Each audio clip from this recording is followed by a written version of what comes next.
Welcome to our 10th Trader Chat. The date is the 26th of October, 2011. And as always, I need to start the Trader Chat by going through our disclaimers so that everybody understands what it is that we're trying to achieve in this Trader Chat. Our first disclaimer has to do with risk. I need to remind you that all trading involves risk. Please be aware of and accept this risk before trading and never trade with money that you cannot afford to lose.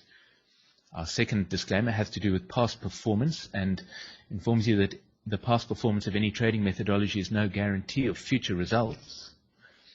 Then the representation disclaimer claims that no representation is being made that any account will achieve profits or losses similar to those discussed. Not that I'll be discussing profits or losses today.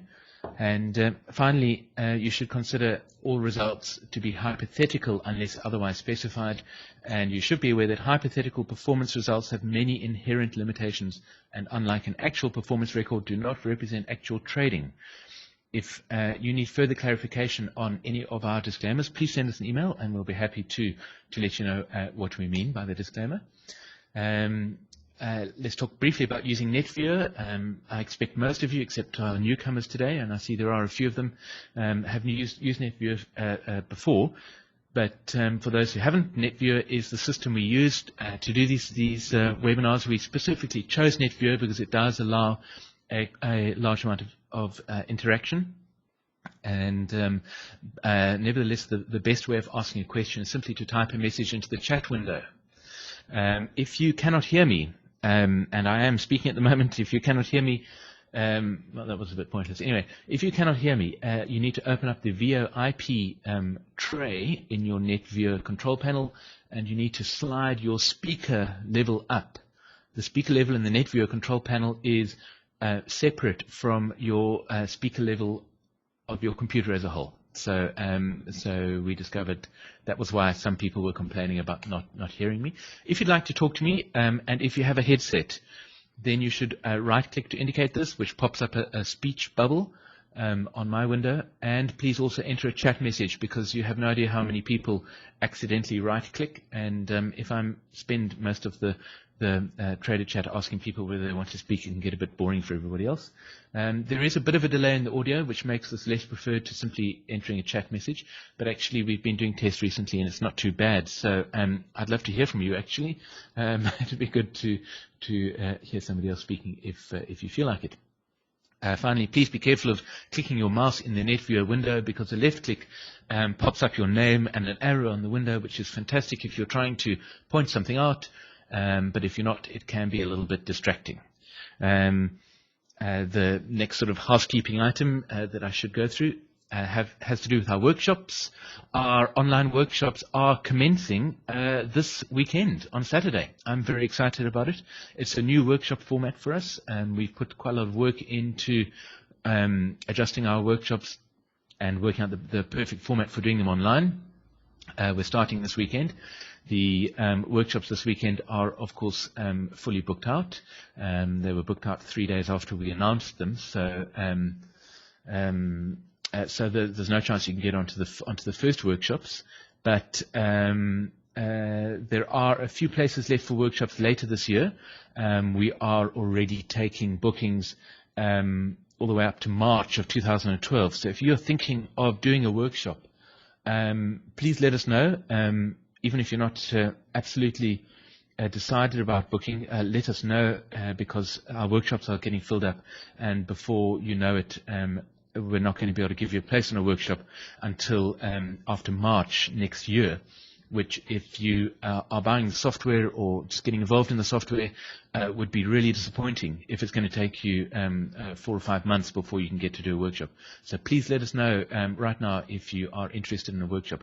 You can send Paul Johnson a chat message. Paul Johnson is on the Trader Chat, and he's handling all our workshops and so on. We have also announced that we have opened up a free Sentient Trader online chat room for sentient traders to chat to each other about anything you like. You don't have to be serious. You don't have to talk about cycles.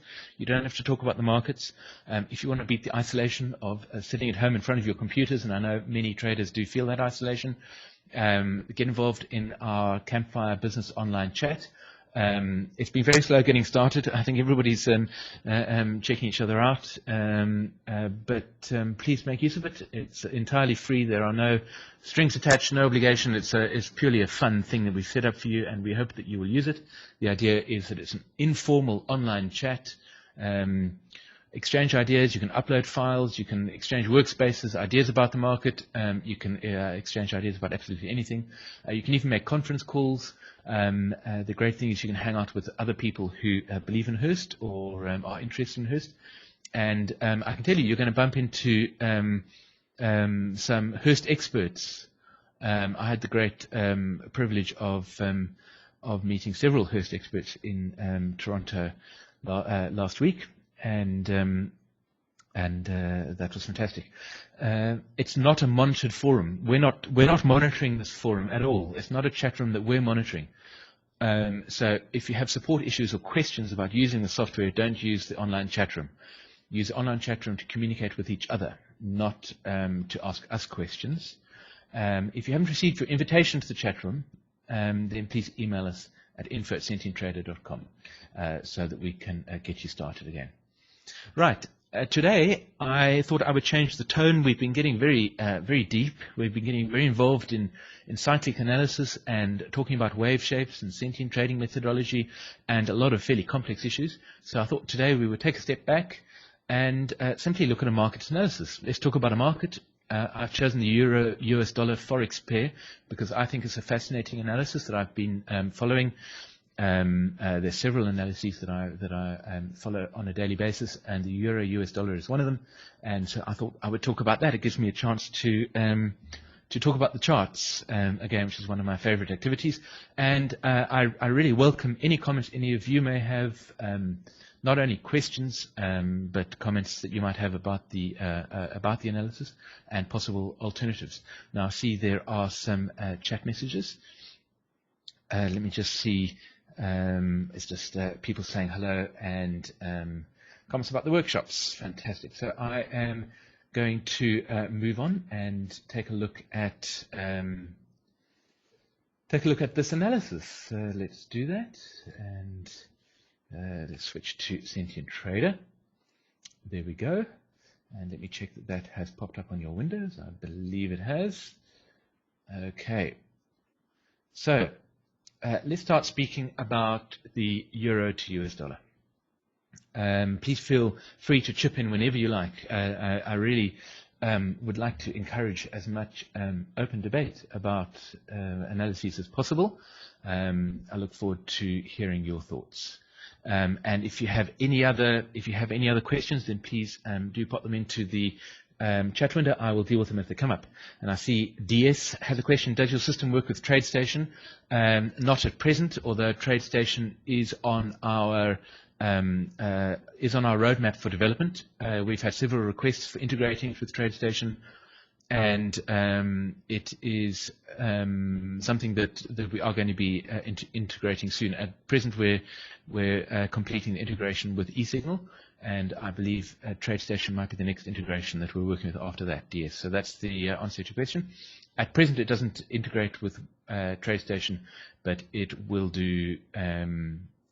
I can't give you a target date at present, but it will do. It is on our development roadmap. Right. So let's have a look at the euro to US dollar. DS is asking what does it work with. There is a link on our website, and perhaps Paul can pop that link into the chat window, which tells you there it is, the data feeds that we currently work with, and so forth. Okay.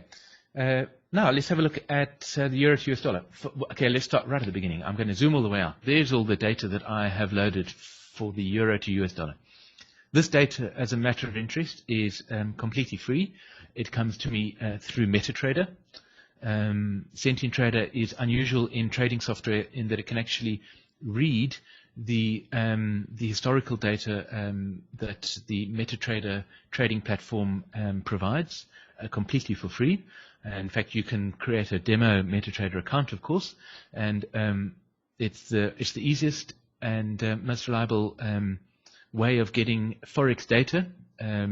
So I use MetaTrader as my preferred data provider for forex data. You need to be careful which broker you use. Different brokers provide different sort of reliability of data, but that's probably a discussion for another time. But at any rate, I have loaded this daily chart. This is a daily chart of MetaTrader data, euro to US dollar, forex pair, and as you can see, well, I don't know if you can see because the dates are probably pretty small on your screens, but this data goes back to looks like March of 2003, and I've performed an analysis on it on the data. So let's speak about absolute basics first. You'll notice the sort of left-hand third of the screen, the data is grayed out, and at the bottom of the chart, there's no analysis presented. Why is that? That's because I have told Sentient Trader what date to use as the start of my analysis period. It's a very, very important thing that you need to do. And it is, in fact, the only thing that you need to do before you perform an analysis using Sentient Trader, and that is to specify an analysis start date. Because Sentient Trader is only as good as the data that you give it to analyze, and if I had simply told a Sentient Trader to analyze the entire run of data, in fact I might do that in a moment, I'll show you what it does, it would have come up with an analysis that might be fairly good, but you see at the left hand edge of the chart here, in fact in March of 2003, there was a trough that Sentient Trader might have thought was fairly dominant, because price has not fallen below that level ever since. So from the perspective of just looking at this data, it looks like a really important trough. But of course we don't know what happened before that, or Sentient Trader doesn't know what happened before that. So it's advisable to choose a trough that appears a little further into the chart as the start of your analysis period. You set your analysis period very simply by clicking on the analysis period button, and you can see I've set the analysis period from the 30th of August 2005 up to today, 26th of October. In fact, I've got a bit of data from today because I loaded this chart earlier today. Okay, I have then performed an analysis on this data, and so let's take a look at the highlights of the analysis.